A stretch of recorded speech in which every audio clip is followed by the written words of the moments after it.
హరి ఓం. శ్రీ మహావిష్ణు పురాణం 6వ భాగం. యోగమాయ జననం. శ్రీ మహావిష్ణువు సృష్టి జరగాలంటే యోగమాయ శక్తి అవసరమని తలచాడు. విష్ణువు సంకల్పం చేయగానే వక్షస్థల వామభాగము నుంచి ఒక స్త్రీ శక్తి ఉద్భవించింది. చతుర్భుజాలతో జగన్మోహన రూపము గల యోగమాయ చేతులు జోడించి తన సృష్టికర్త మహావిష్ణువుకి నమస్కరించింది.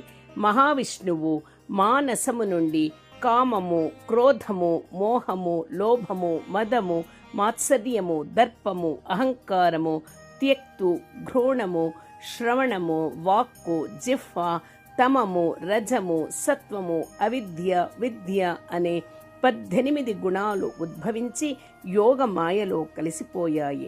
మరుక్షణం ఆమె 18 బాహువులతో ఉగ్ర రూపిణిగా, విరాట స్వరూపిణిగా మారింది. విష్ణువుతో ఎవరు నేను అని భీకర స్వరముతో అడిగింది. శ్రీ మహావిష్ణువు ఆమెతో, నీవు విశ్వ విరాట స్వరూపిణి అయిన యోగమాయవు. నా సంకల్పముతో సృష్టి కోసం అవతరించావు. మంగళ, చండి, కాళి అనేవి నీకు ప్రత్యాయ నామాలు. జయించ శక్యము కాని దుర్గమమైన దుర్గవు నీవు. నా మానసము నుండి జనించిన కామ, మోహ, క్రోధాది 18 గుణాలు నీలో కలిశాయి. 18 గుణాలకు నీవు అధిష్టాన దేవతవి. నీతో పాటు ఈ గుణాలు అదృశ్యంగా విశ్వమంతా వ్యాపిస్తాయి.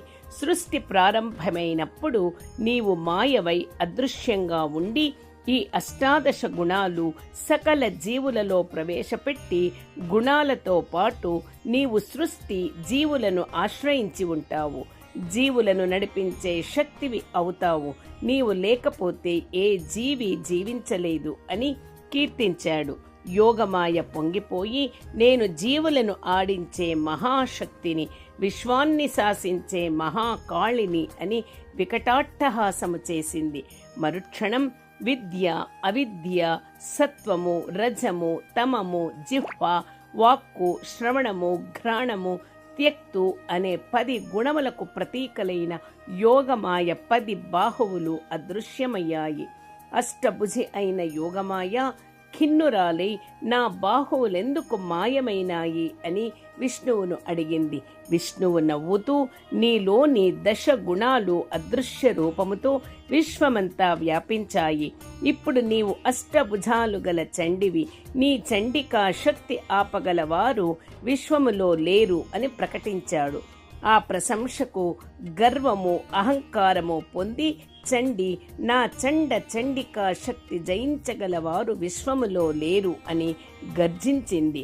మరుక్షణం అహంకారం, దర్పం, మదం, మాత్సర్యం ప్రతీకలైన 4 బాహువులు అదృశ్యమయ్యాయి. చతుర్భుజే అయిన ఆమె విష్ణువుని ఇప్పుడు ఇదేమిటి అని విస్మయంగా అడిగింది. నీలోని అహంకార, దర్ప, మద, మత్సరాలు జగమంతా వ్యాపించాయి. ఇప్పుడు నీవు శుభములు కలిగించే చతుర్భుజివి అయిన మంగళవి అన్నాడు విష్ణువు. మంగళాదేవి అతిశయం చెంది, సకల జీవులకు శుభములను అనుగ్రహించే మంగళాదేవిని నేను, నాకు సాటి అయిన వారు లేరు అని పలికింది. తక్షణం క్రోధ లోభాలకు ప్రతీకలైన 2 భుజాలు అదృశ్యమై ద్విభుజిగా మారింది. శ్రీ మహావిష్ణువు ఆమె వెంక ప్రసన్నంగా చూసి, యోగమాయ, నీ 18 శక్తులలో 16 శక్తులు విశ్వమంతా వ్యాపించాయి. మిగిలిన కామ, మోహములకు ప్రతీకవై ప్రకృతివై ఉంటావు. బీజానికి క్షేత్రముగా నిలిచి సృష్టికి మాతృదేవతవై సహకరిస్తావు. నీవు, నీ శక్తులు విశ్వవ్యాప్తమయ్యాయి కనుక విశ్వంభర అనే నామముతో ప్రసిద్ధి చెందుతావు.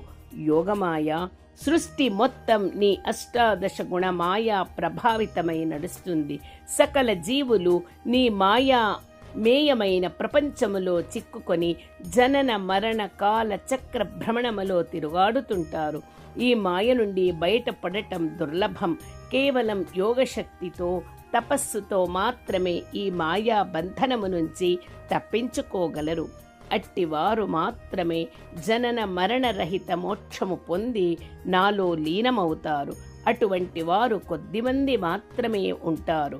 లోకములలో గల చరాచరములన్నింటిలో అదృశ్యంగా అంతర్లీనంగా ఉండే మహామాయావి నీవు. సృష్టిలో నీకు లొంగనిది, నీకు ఆవహించినది, లోబడినది ఏదూ లేదు, ఉండదు. విశ్వము జయింపలేని దుర్గాదేవిని నీవు.